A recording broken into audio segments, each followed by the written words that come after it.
Hello everyone. In last video I discussed about digestive glands and their secretions, जहाँ पर हमने different digestive juice को discuss किया. आज हम discuss करेंगे कि उन digestive juice के component किस तरह food को digest करते हैं और जो different components हैं उनका role क्या है. I hope you have gone through earlier videos and taking care of yourself. So let's start. Now, before studying physiology of digestion, आप सबको मालूम होना चाहिए what actually digestion is. Digestion का मतलब होता है ऐसा प्रोसेस जिसमें जो कॉम्प्लेक्स फूड है that is broken down into simpler substances. जैसे बायोमोलिक्यूल चैप्टर हम पढ़ चुके हैं. जो भी फूड हम ले रहे हैं, मान लीजिए कॉम्प्लेक्स कार्बोहाइड्रेट की फॉर्म में है, स्टार्च है, अगर हम एनिमल डाइट लेते हैं तो उसमें ग्लाइकोजन होगा. सो ये जो कॉम्प्लेक्स कार्बोहाइड्रेट है, स्टार्च, ग्लाइकोजन, सबसे पहले इनका डाइजेशन होगा. They are broken down into glucose. इसी तरह जो प्रोटीन्स हैं they are also complex substance और प्रोटीन का जो डाइजेशन होगा वो अमीनो एसिड्स में होगा. इसी तरह जो लिपिड्स हैं, ट्राइग्लिसराइड्स हैं, they are broken down into fatty acid and glycerol. Nucleic acid भी nucleotides and nucleoside, nitrogenous base, sugar, phosphate में डाइजेस्ट होंगे. कहने का मतलब है डाइजेशन वो प्रोसेस है जिस दौरान जो कॉम्प्लेक्स फूड है that is broken down into simpler substances. Now the question arise कि व्हाई जो कॉम्प्लेक्स सब्सटेंसेस है वो हमारी एलिमेंट्री कैनाल की जो एपिथेलियल लाइनिंग है उसके थ्रू एब्जॉर्ब होकर बॉडी सेल्स के अंदर नहीं जा सकता.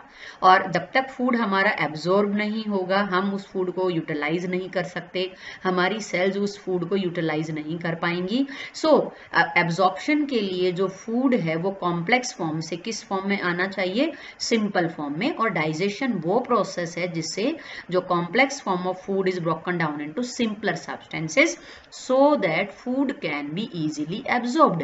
यहाँ पर आप दो वर्ड और यूज कर सकते हो कि डाइजेशन वो प्रोसेस है जिससे नॉन डिफ्यूजिबल फूड कन्वर्ट हो जाता है डिफ्यूजिबल फूड सब्सटेंसेस में so that they can easily be absorbed by lining of alimentary canal. The process of digestion is carried out by enzyme.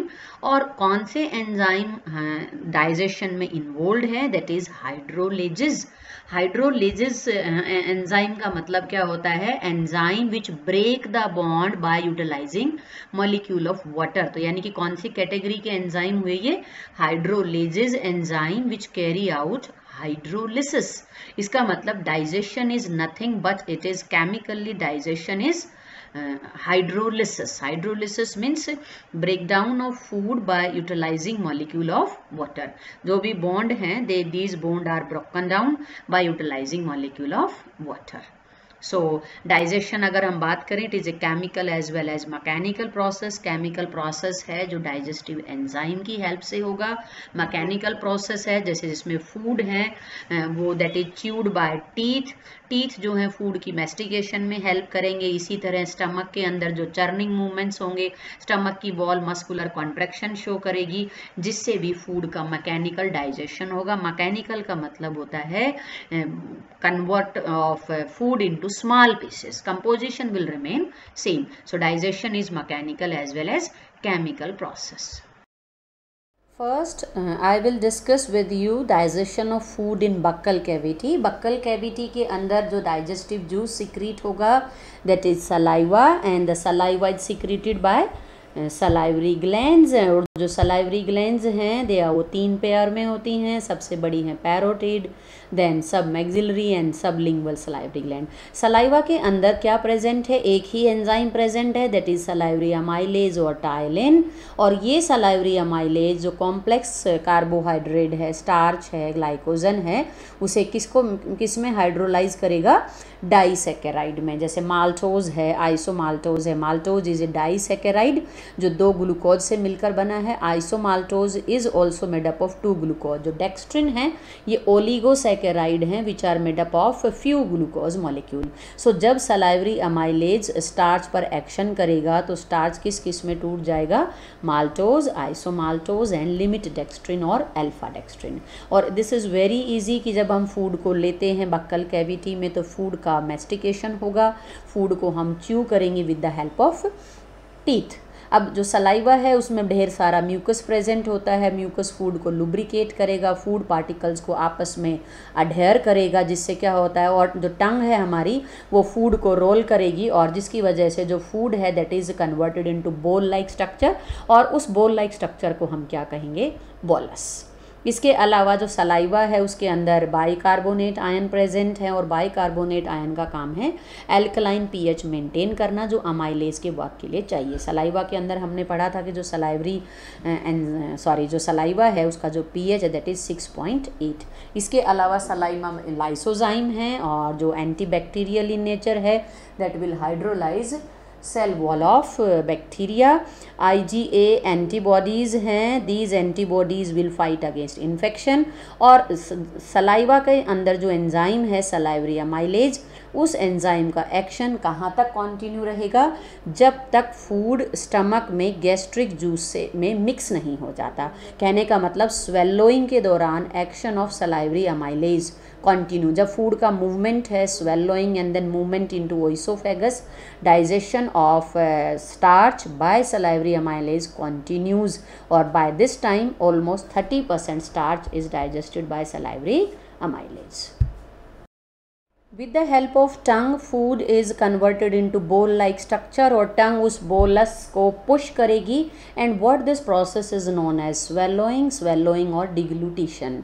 Voluntary process है, हम control कर सकते हैं whether we want to swallow the food और not to swallow the food.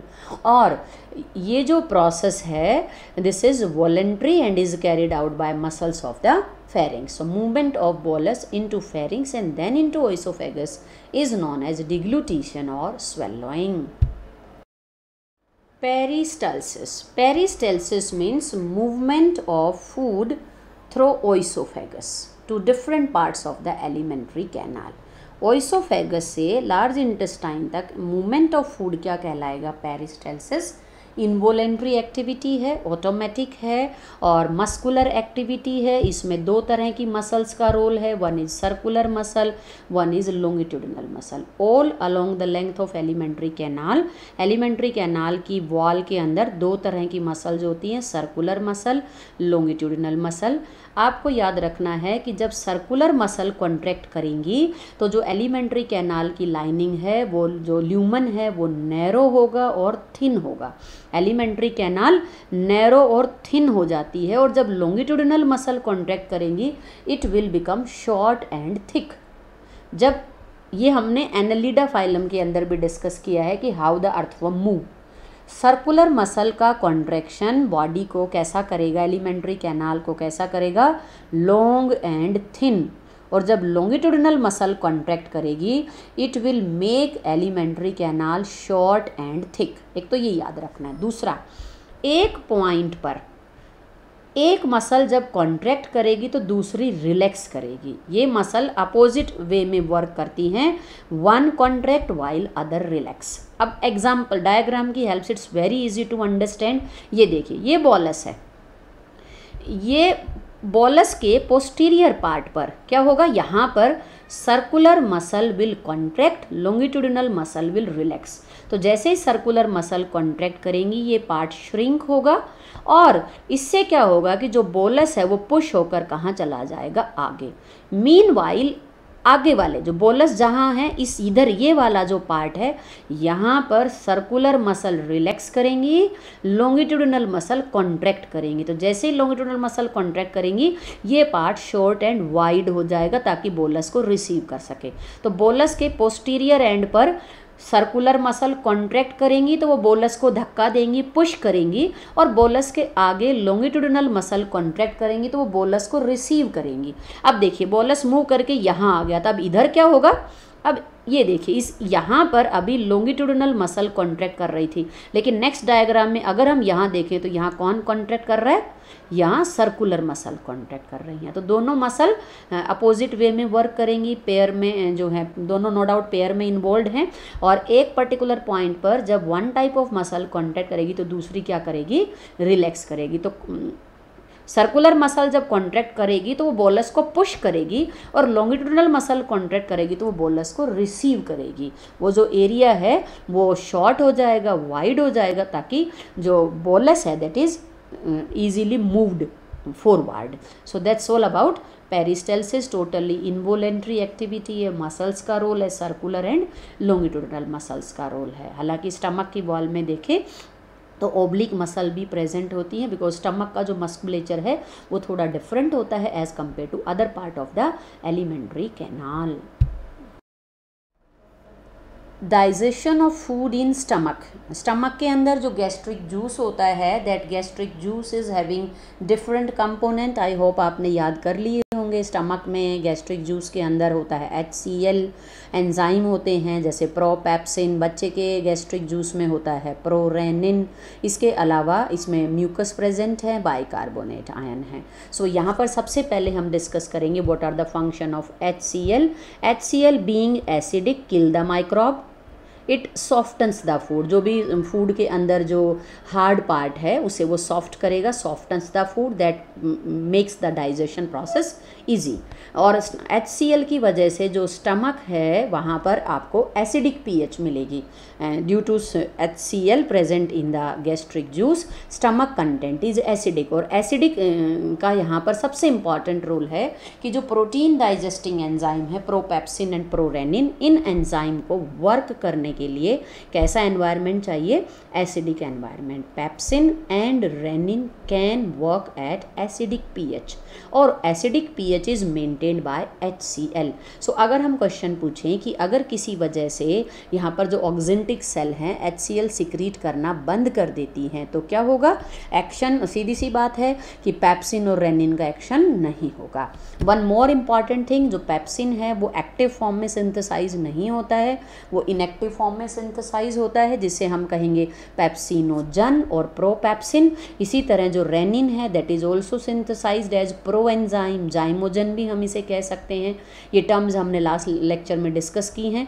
Prorenin, so propepsin को activate करना pepsin में और प्रोरेनिन को एक्टिवेट करना रेनिन में। किसका फंक्शन रहेगा?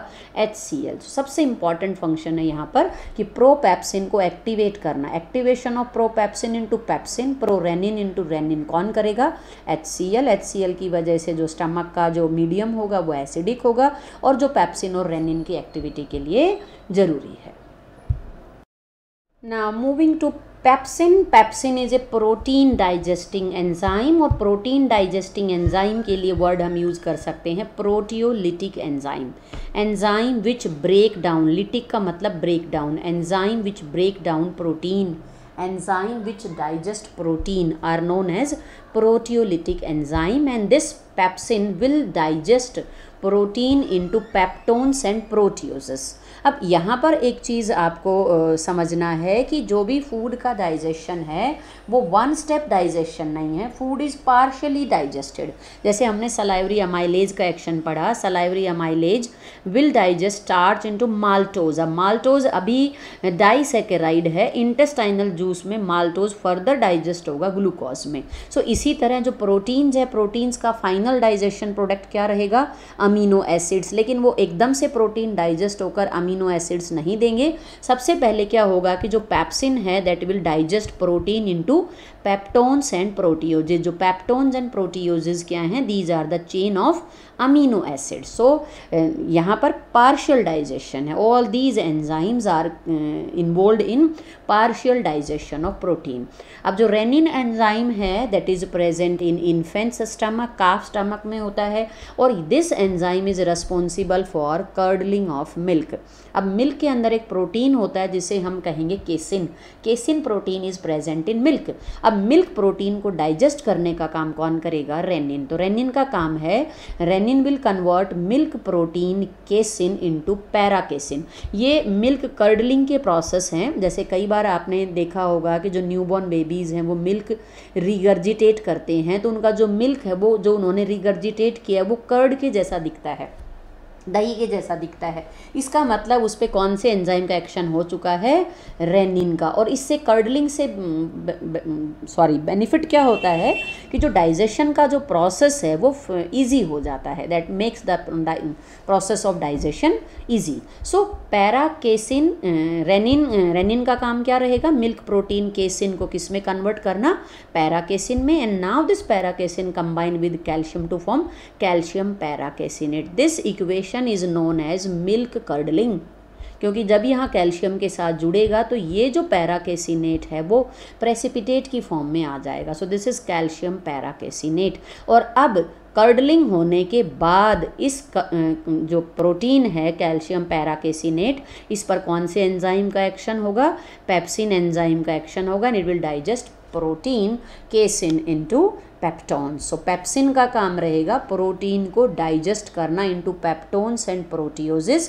Rennin is involve in curdling of milk. ये मिल्क प्रोटीन केसिन को किस में कन्वर्ट करेगा, पैराकेसिन में। पैराकेसिन अलोंग विद कैल्शियम मिलकर बनेंगे कैल्शियम पैराकेसिनेट, जो एक प्रेसिपिटेट की फॉर्म में है, right. So that's all about action of enzyme pepsin and rennin. इसके अलावा जो स्टमक के अंदर little amount of gastric lipase is also present. अगर हम अडल्ट में बात करें तो गैस्ट्रिक लाइपेज का रोल नहीं है, बिकॉज लाइपेज को वर्क करने के लिए एल्कलाइन मीडियम चाहिए, और यहाँ पर मीडियम कैसा है, एसिडिक। सो यहाँ पर ये एंजाइम वर्क नहीं करेगा। लेकिन इन्फेंट्स की अगर हम बात करें, इन्फेंट्स का जो गैस्ट्रिक जूस होता है उसकी pH 5 के आसपास होती है, तो वहाँ पर इस एंजाइम की activity, little bit activity is observed in the infants. ना कुछ टर्मिनोलॉजी पढ़ेंगे हम यहाँ पर डाइजेस्टिव जूस से रिलेटेड, स्टमक से related.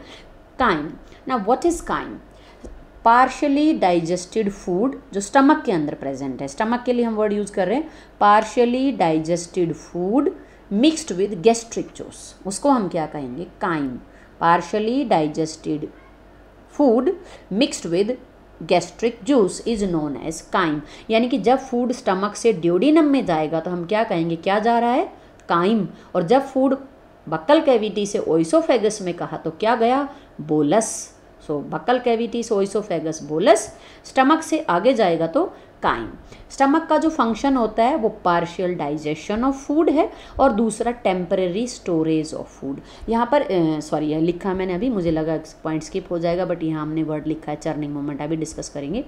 So stomach is involve in partial digestion of food, temporary storage of food. 4 to 5 hour लगभग फूड स्टोर होता है स्टमक में। Stomach is also involve in absorption of vitamin B12, ये पीछे भी हमने डिस्कस किया था। Gastric juice is having Castle intrinsic factor, कौन सिक्रीट करेगा, ऑक्सिनटिक और parietal cell.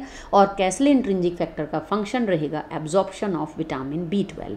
Moving to churning movement. अब ये चर्निंग मूवमेंट क्या होते हैं, जैसे जो अपना खाना खाने का टाइम है, जो भी अपना फीडिंग टाइम है, अगर उस टाइम आप खाना नहीं खाते हैं तो आपको भूख लगने लगती है।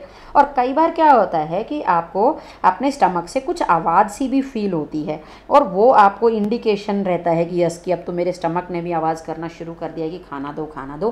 सो that is churning movement. Actually churning movement होते क्या हैं कि जैसे ही फूड स्टमक में जाएगा, अब जो स्टमक की वॉल है that will show muscular contraction, और उन मस्कुलर कॉन्ट्रैक्शन की वजह से होगा क्या कि जो फूड है वो धीरे धीरे किसके साथ मिक्स हो जाएगा, गैस्ट्रिक जूस के साथ। So churning movement means muscular contraction of the wall of stomach which allow food to get mixed with gastric juice. तो गैस्ट्रिक जूस को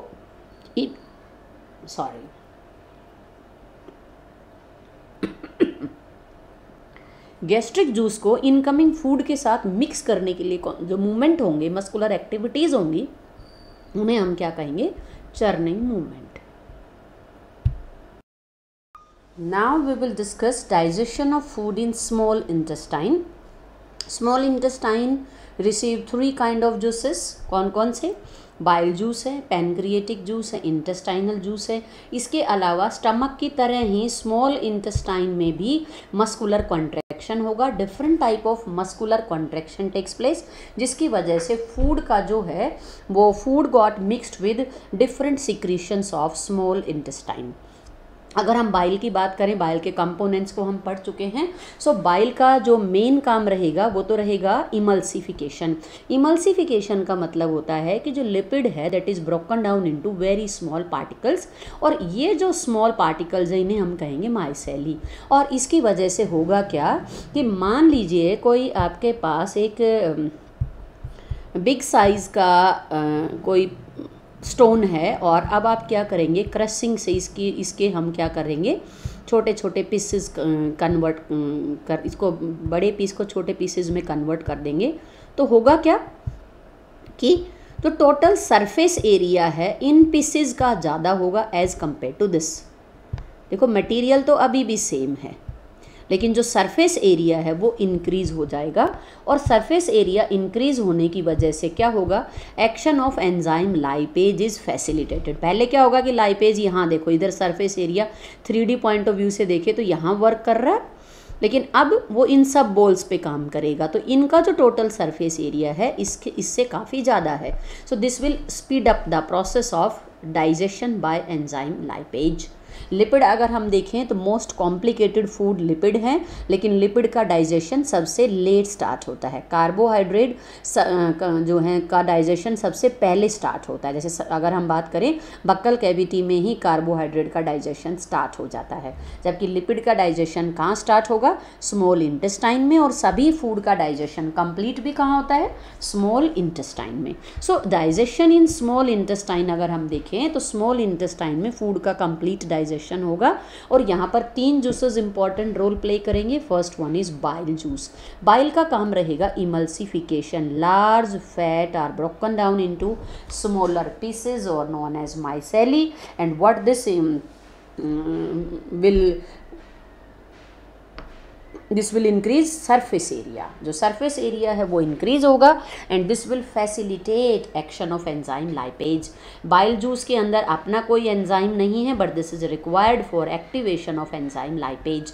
लाइपेज वो एंजाइम है जो लिपिड डाइजेशन में इन्वॉल्व है, और पैनक्रिएटिक लाइपेज होता है, इंटेस्टाइनल लाइपेज होता है। सो this is the function of bile. इसके अलावा बाइल जूस जो है वो एल्कलाइन मीडियम, एल्कलाइन इन नेचर है, तो ये स्टमक से जो फूड आया है उसकी एसिडिटी को न्यूट्रलाइज करेगा, makes the food content alkaline, ताकि जो पैनक्रिएटिक जूस के एंजाइम हैं और इंटेस्टाइनल जूस के एंजाइम हैं उनको एल्कलाइन मीडियम मिल सके for carrying out their action.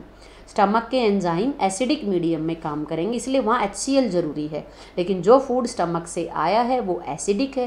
पहले उस एसिडिक फूड की एसिडिटी को न्यूट्रलाइज करा जाएगा। कौन रोल प्ले करेगा, बाइल। दूसरा बाइकार्बोनेट आयन फ्रॉम पैनक्रियास। इसके अलावा हमने इंटेस्टाइनल ग्लैंड में ग्लैंड का नाम पढ़ा था, Brunner's gland.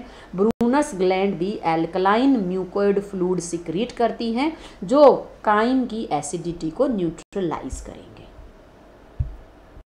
Coming to second type of juice which is released in small intestine, that is pancreatic juice. Pancreatic juice duodenum में release होगा by hepatopancreatic duct, और हिपैटोपैनक्रिएटिक डक्ट की ओपनिंग को गार्ड करने के लिए क्या है, स्फिंक्टर ऑफ ओटाई। पैनक्रिएटिक जूस के अंदर होते हैं ढेर सारे बाइकार्बोनेट आयन जो फूड की एसिडिटी को न्यूट्रलाइज करेंगे and makes the medium alkaline. Pancreatic juice में 3 प्रोटीन डाइजेस्टिंग प्रो एंजाइम है। प्रो एंजाइम मीन्स वो एंजाइम जो इनएक्टिव फॉर्म में सिंथेसाइज होंगे। तो सबसे पहले हम पढ़ेंगे कि ये एंजाइम एक्टिव किस फॉर्म में होते हैं। This is very important. जैसे हमने स्टमक में पढ़ा कि जो 2 प्रो एंजाइम है, प्रोपेप्सिन एंड प्रोरेनिन।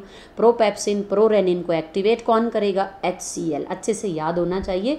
इसी तरह अब हम डिस्कस करेंगे कि जो 3 प्रोटियोलिटिक एंजाइम हैं, again these are protein digesting enzyme, तो इनको हम कहेंगे प्रोटियोलिटिक एंजाइम। इनएक्टिव फॉर्म में सिंथेसाइज हो रहे हैं तो ये प्रो एंजाइम है, जाइमोजन है। सो सब 1 बाय 1 हम डिस्कस करेंगे how these enzymes are activated. Trypsinogen is activated to trypsin by enzyme enterokinase. Very important. Enterokinase is secreted by intestinal gland. Enterokinase pancreatic juice का कंपोनेंट नहीं है। Enterokinase is component of intestinal juice. जितने भी enzyme हैं सब enzyme digestive process में involve हैं। They are involve in digestion of food. सिर्फ इस एंजाइम को छोड़कर। एंटीरोकाइनेज फूड की डाइजेशन में डायरेक्टली इन्वॉल्व नहीं है, but it is again playing very important role, it activate trypsin. So enterokinase का फंक्शन क्या रहेगा, ट्रिप्सिनोजन को ट्रिप्सिन में कन्वर्ट करना। डाइजेस्टिव एक्टिविटीज़ नहीं है, किसी भी फूड की डाइजेशन में कोई रोल प्ले नहीं करेगा।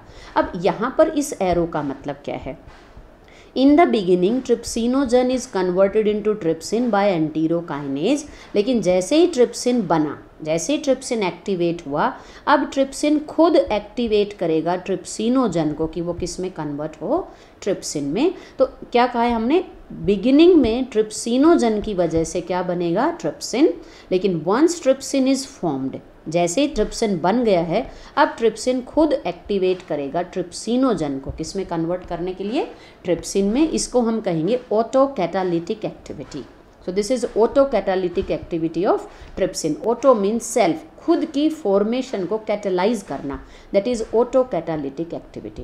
Chymotrypsinogen is converted into again activated to form chymotrypsin by trypsin. तो आपको याद रखना है, सबसे पहले एंटीरोकाइनेज ट्रिप्सिन को एक्टिवेट करेगा। वंस ट्रिप्सिन इज फॉर्म्ड, ये खुद अपनी फॉर्मेशन को कंट्रोल करेगा, साथ में दो प्रो एंजाइम को भी एक्टिवेट करेगा। So chymotrypsinogen is activated to form chymotrypsin and pro carboxypeptidase is activated to form carboxypeptidase. तो ये तीन प्रोटीन डाइजेस्टिंग एंजाइम है, one is trypsin, one is chymotrypsin and one is carboxypeptidase. 3 proteolytic enzyme, protein digesting enzyme of pancreatic juice are trypsin, chymotrypsin, carboxypeptidase। Release inactive form में होंगे, lumen of alimentary canal में ये inactive form से किस में convert होंगे, active form में, ताकि ये फूड को डाइजेस्ट कर सके। अब हम पढ़ेंगे different enzymes of pancreatic juice किस तरीके से फूड का डाइजेशन करते हैं, क्या उनका सबस्ट्रेट है, क्या उनका product. This is again very important. Digestive system से अब तक जितने भी क्वेश्चन पूछे गए हैं, ज़्यादातर क्वेश्चन डाइजेस्टिव ग्लैंड या फिजियोलॉजी ऑफ डाइजेशन पे बेस्ड है। कौन सा एंजाइम कौन से डाइजेस्टिव जूस में है, कौन से फूड को डाइजेस्ट करेगा, उसका रिएक्टेंट क्या होगा, उसका प्रोडक्ट क्या होगा। सो ट्रिप्सिन एंड काइमोट्रिप्सिन के लिए सबस्ट्रेट क्या है, प्रोटीन। जैसे पेप्सिन प्रोटीन को पेप्टोन्स एंड प्रोटियोजेज में कन्वर्ट करता है, इसी तरह ट्रिप्सिन एंड काइमोट्रिप्सिन भी प्रोटीन का डाइजेशन करेंगे and they will digest proteins into peptones and proteoses. Peptones and proteoses पर अब किसका एक्शन होगा, कार्बोक्सीपेप्टाइडेज। कार्बोक्सीपेप्टाइडेज क्या करेगा, this carboxypeptidase will digest peptones and proteoses and what will be the product, dipeptides. Dipeptide means 2 amino acid जब peptide bond से जुड़ेंगे तो उस मॉलिक्यूल को क्या कहेंगे, dipeptide. 2 amino acid join together by peptide bond, that is dipeptides. So peptones and proteoses are acted upon by carboxypeptidase to form dipeptide. Next slide में हम एक अमाइनो पेप्टाइडेज एंजाइम भी डिस्कस करेंगे। अमाइनो पेप्टाइडेज इंटेस्टाइनल जूस में present होता है, pancreatic juice में carboxypeptidase है। उनके मैकेनिज्म ऑफ एक्शन सेम रहेंगे but site of action different रहेगा। अगर हम बात करें पॉलीपेप्टाइड चेन की, ये पहले हम बायोमोलिक्यूल में डिस्कस कर चुके हैं। एक पॉलीपेप्टाइड चेन में एक एन टर्मिनस एंड होता है, एक सी टर्मिनस। अब ये जो एंजाइम है कार्बोक्सीपेप्टाइडेज, वो सी टर्मिनस एंड से कट करना शुरू करेगा। जो डाइजेशन का प्रोसेस है, बॉन्ड की ब्रेकिंग है, हाइड्रोलिसिस है, कौन से एंड से करेगा, सी टर्मिनस। अब आपको ध्यान रखना है कि हर एंजाइम हाइड्रोलिसिस कर रहा है यहाँ पर, because digestion is nothing but hydrolysis, और जो एंजाइम इन्वॉल्व है वो हाइड्रोलिसिस है। और अगर आपसे पूछे कि हाइड्रोलिसिस के एग्जांपल क्या है, तो जितने भी एंजाइम हम यहाँ यूज कर रहे हैं all are hydrolysis because they are involve in hydrolysis, digestion of food. So carboxypeptidase का काम है पॉलीपेप्टाइड चेन को क्लीव करना from starting from carboxyl end. So C terminus end से डाइजेशन स्टार्ट करेंगे। अमाइनो पेप्टाइडेज का काम होगा कि पॉलीपेप्टाइड चेन को डाइजेस्ट करना starting from N terminus end. इसके बाद pancreatic juice is also having pancreatic amylase just like salivary amylase. Action same रहेगा, यहाँ पर जो स्टार्च है that is digested into disaccharide. Actually book के अंदर एक ही वर्ड गिवन है डाइसैकेराइड, एक्चुअल में अगर हम देखें तो इसका जो प्रोसेस का जो प्रोडक्ट होगा वो होगा जो हमने बक्कल कैविटी में लिखा है, यानी कि स्टार्च का डाइजेशन किस में होगा, माल्टोज, आइसोमाल्टोज, अल्फा डेक्स्ट्रिन। और माल्टोज आइसोमाल्टोज क्या है, डाइसैकेराइड है, स्टार्च एक पॉलीसैकेराइड है। So starch is acted upon by this amylase, salivary amylase, pancreatic amylase, same रहेगा action. So pancreatic amylase will digest starch into disaccharide। अब हम बात करें लिपिड्स की। लिपिड को डाइजेस्ट करने के लिए यहाँ पर लाइपेज एंजाइम है। मोस्टली जो लिपिड हम ले रहे हैं that is triglyceride. Triglyceride means ऐसा लिपिड जिसमें एक फैटी एसिड 3 ग्लिसरॉल हैं। सबसे पहले लिपिड का इमल्सिफिकेशन होगा। इमल्सिफिकेशन प्रोसेस के दौरान लिपिड का जो सरफेस एरिया है वो इंक्रीज होगा and now this emulsified lipid is digested bye lipase. Step by step digestion होगा। अगर यहाँ पर जो लिपिड है वो ट्राइग्लिसराइड है तो सबसे पहले क्या होगा कि 1 फैटी एसिड इज रिमूव्ड। यहाँ पर 3 एस्टर बॉन्ड होंगी ट्राइग्लिसराइड में, जिसमें से एक एस्टर बॉन्ड ब्रेक होगी और क्या मिलेगा हमें, डाइग्लिसराइड प्लस फैटी एसिड। इसके बाद फिर लाइपेज एंजाइम डाइग्लिसराइड पर एक्ट करेंगे और डाइग्लिसराइड को किस में कन्वर्ट करेंगे, मोनोग्लिसराइड प्लस फैटी एसिड। ये जितना भी जो भी पोर्शन हम पढ़ रहे हैं कि क्या सबस्ट्रेट से क्या प्रोडक्ट बनेगा, इसका जो बेस है वो बायोमोलिक्यूल पे बेस्ड है, क्योंकि वहाँ हमने बहुत अच्छे से पढ़ा है कि एक फैटी एसिड किस तरह का दिखता है, सैचुरेटेड अनसैचुरेटेड ग्लिसरॉल है। मोनोग्लिसराइड का मतलब 1 fatty acid 1 glycerol, diglyceride means 2 fatty acid 1 glycerol, triglyceride means 3 fatty acid 1 glycerol. So अगर ये फूड यहाँ पर ट्राइग्लिसराइड है, यहाँ पर जो इमल्सिफाइड लिपिड है वो ट्राइग्लिसराइड है, ट्राइग्लिसराइड को लिपिड किस में कन्वर्ट करेंगे, डाइग्लिसराइड, और एक फैटी एसिड रिलीज होगा। Diglyceride is broken down into monoglyceride and again 1 more fatty acid. तो ये लाइपेज का एक्शन रहेगा, चाहे वो इंटेस्टाइनल लाइपेज है चाहे वो पैनक्रिएटिक लाइपेज है, दोनों का ही एक्शन सेम रहेगा। लेकिन अगर हम बात करें मेन जो लाइपेज है हमारी बॉडी में that is pancreatic lipase. This pancreatic lipase is also known as steapsin. Pancreatic lipase is also known as steapsin. इसके अलावा जो है पैनक्रिएटिक जूस में एक और एंजाइम होता है जिसको हम कहेंगे nuclease. Nuclease enzyme will digest nucleic acid. Nucleic acid को किस में डाइजेस्ट करेगा, न्यूक्लियोटाइड्स में। हमें मालूम है RNA is a polymer of nucleotide, DNA is a polymer of nucleotide.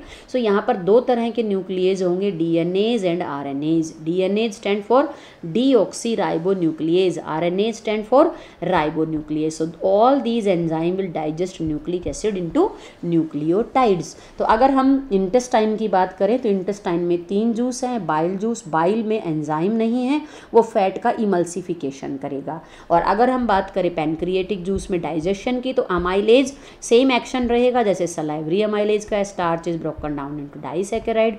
ये प्रोटीन का डाइजेशन है। यहाँ पर जो फर्स्ट इक्वेशन है वो पेप्सिन के जैसी है।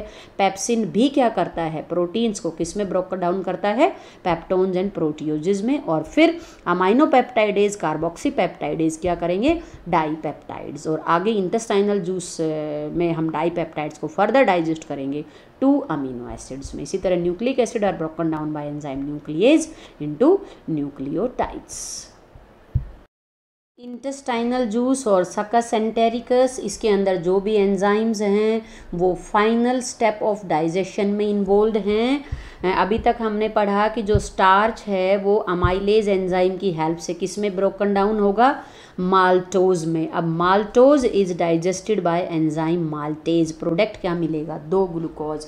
ये भी आपको अच्छे से याद होने चाहिए। इनमें से भी जैसे लैक्टोज वाला क्वेश्चन एग्जाम में आया हुआ है, शुक्रोज का भी आया हुआ है। अब ये शुक्रोज क्या है, शुक्रोज इज टेबल शुगर, चीनी शुगर जो हम ले रहे हैं that is sucrose. Sucrose is digested by enzyme sucrase. क्या मिलेगा, 1 molecule of glucose plus 1 molecule of fructose.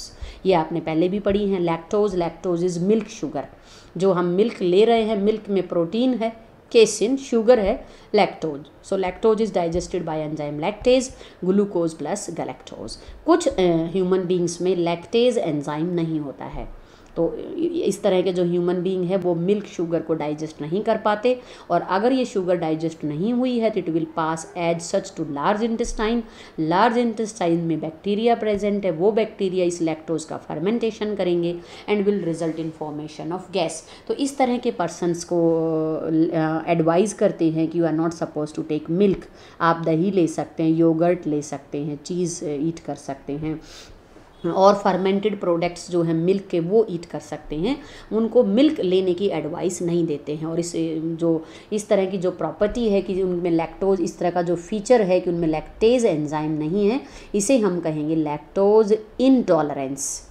Means वो लैक्टोज को टॉलरेट नहीं कर सकते। कुछ ह्यूमन बीइंग में लैक्टेज इज एब्सेंट, तो इस तरह के ह्यूमन बीइंग में मिल्क शुगर लैक्टोज डाइजेस्ट नहीं हो पाएगी, will pass as such to large intestine. Large intestine में माइक्रोब उस शुगर का फर्मेंटेशन करेंगे, will result in problem of which will result in production of gas. तो it will result in digestive problems, और such persons को हम advise करेंगे you are not supposed to take milk।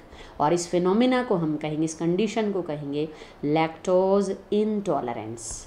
Now, so lactose is milk sugar. It is digested to form one molecule of glucose and one molecule of galactose. So intestine में अगर अब आपको अगर carbohydrate का digestion एक line में याद करना हो तो आप कैसे करेंगे? तीनों डाइजेस्टिव जूस के स्टेप साथ चलने चाहिए। देखो, सबसे पहले स्टार्च या ग्लाइकोजन, क्योंकि जो भी मेनली हम प्लांट फूड ले रहे हैं उसमें कार्बोहाइड्रेट क्या है? स्टार्च। स्टार्च और ग्लाइकोजन किस में कन्वर्ट होगा? माल्टोज में।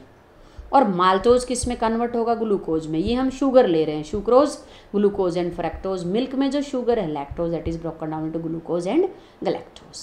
अब हम बात करें अगर प्रोटीन की, तो प्रोटीन में हमने दो इक्वेशंस पढ़ी हैं। First, protein are broken down into peptones and amino proteoses. आपको ये लाइन याद रखना है बस, proteins are broken down into peptones and proteoses. तीन एंजाइम का नाम लिखेंगे, पेप्सिन, काइमोट्रिप्सिन, ट्रिप्सिन, और उनको उनके जहाँ पर वो सिक्रीट होते वहीं पर उस इक्वेशन को लिख देना है। इसके बाद एक एंजाइम था कार्बोक्सीपेप्टाइडेज। कार्बोक्सीपेप्टाइडेज किस पर काम करता है? पेप्टोन्स एंड प्रोटियोजेस पर। यहाँ पर थोड़ा सा मिस्टेक लिखा हुआ है, यहाँ पर जो डाईपेप्टाइड्स और ट्राईपेप्टाइडेज, हाँ ठीक लिखा हुआ है, डाईपेप्टाइड्स और ट्राईपेप्टाइड्स हैं, पेप्टाइडेज एंजाइम है। यहाँ पे इन्होंने कॉमन लिखा है, अदरवाइज डाईपेप्टाइड्स को ब्रेक करने के लिए डाईपेप्टाइडेज है, और ट्राईपेप्टाइड को क्लियर करने, डाइजेस्ट करने के लिए ट्राईपेप्टाइडेज है। So as per book, dipeptides are broken down by dipeptidase to form 2 amino acid. यहाँ पे इन्होंने नंबर नहीं लिखा है, बिकॉज अगर डाईपेप्टाइड डाइजेस्ट होंगे तो 2 अमीनो एसिड मिलेंगे, ट्राईपेप्टाइड अगर डाइजेस्ट होते हैं तो 3 अमीनो एसिड मिलेंगे। सो this is protein digestion.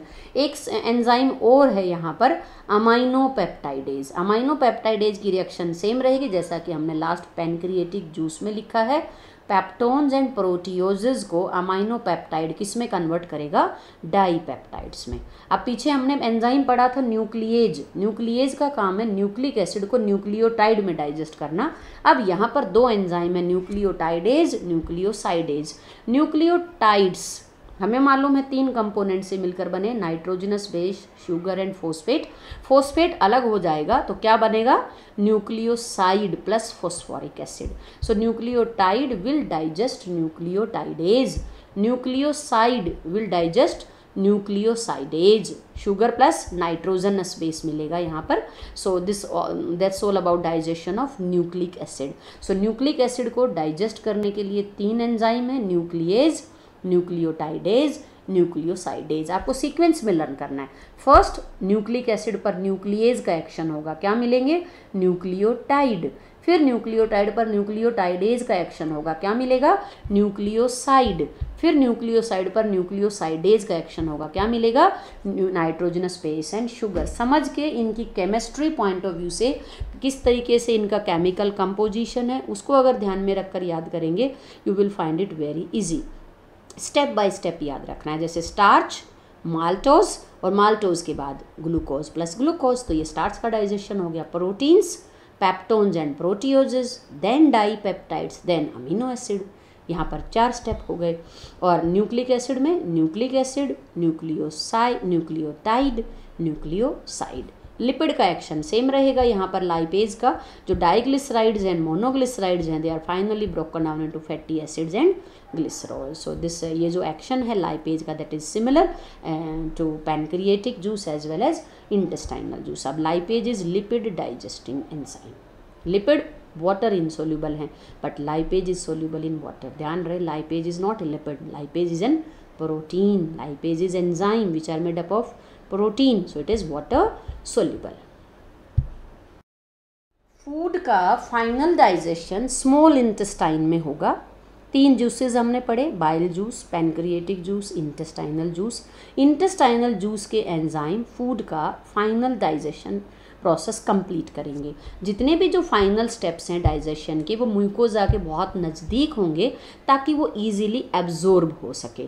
Food का जो डाइजेशन प्रोसेस है that is completed mostly in duodenum और जेजुनम इलियम के अंदर जो सिंपल सब्सटेंसेस हैं they are absorb. So digestion of food is completed in small intestine. Absorption of food will also complete in small intestine. Now after digestion of food in small intestine, whatever part is left, बहुत सारा food अभी भी ऐसा है जो digest नहीं हुआ है, दैट अनडाइजेस्टेड फूड, क्योंकि वो डाइजेस्ट नहीं हुआ है तो ये फूड एब्जॉर्ब भी नहीं होगा। अनडाइजेस्टेड एंड अनएब्जॉर्ब्ड फूड कहाँ जाएगा? लार्ज इंटेस्टाइन में, और लार्ज इंटेस्टाइन का सबसे पहला पार्ट है सिक्कम, राइट। अब इलियम और सिक्कम के बीच में क्या प्रेजेंट होता है? Ileocaecal valve. Ileum and caecum के बीच में क्या प्रेजेंट है? Ileocaecal valve. और इलियोसिकल वाल्व का फंक्शन रहेगा, it will not allow backward movement of food. एक बार फूड इलियम से लार्ज इंटेस्टाइन में आएगा तो वापस नहीं जाएगा। So that is the function of ileocaecal valve. अब लार्ज इंटेस्टाइन में डाइजेस्टिव एक्टिविटीज़ नहीं है, no significant digestive activities. Why I have not written कि no digestive activity. Significant digestive activity means little bit digestion is taking place, but वहाँ पर हमारे खुद के एंजाइम का रोल नहीं है। Large number of microbes are found in large intestine. वो माइक्रोब उस फीकल मैटर का कुछ पोर्शन जो फीकल मैटर है उसका डाइजेशन, उसमें जो फूड प्रेजेंट है उसका डाइजेशन करेंगे। So that's why written no significant digestive activity. जैसे जैसे फूड अनडाइजेस्टेड फूड मूव करेगा, now this undigested food is known as faecal matter और faces.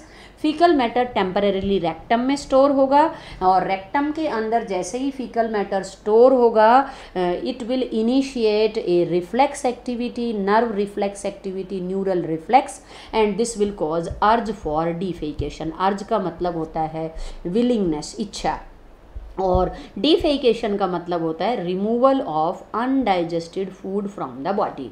So undigested food is finally removed from alimentary canal through the anus. This is a voluntary activity and is carried out by mass peristaltic movement. Mass का मतलब होता है group. so many muscular movements जो है peristaltic movement takes place simultaneously and this results in defecation. अगर हम बात करें infants की, तो infants में defecation is involuntary process. Reason is anus is also guarded by sphincter. There are two sphincter, internal sphincter and external sphincter. In case of infants, these sphincters are involuntary, but as the age progress, person learn to control these sphincters and that's why defecation become voluntary process. जबकि बच्चे के अंदर defecation is totally involuntary process. So that's all about digestion of food, physiology of digestion, how the food is digested. I hope you like it. Thank you so much for listening.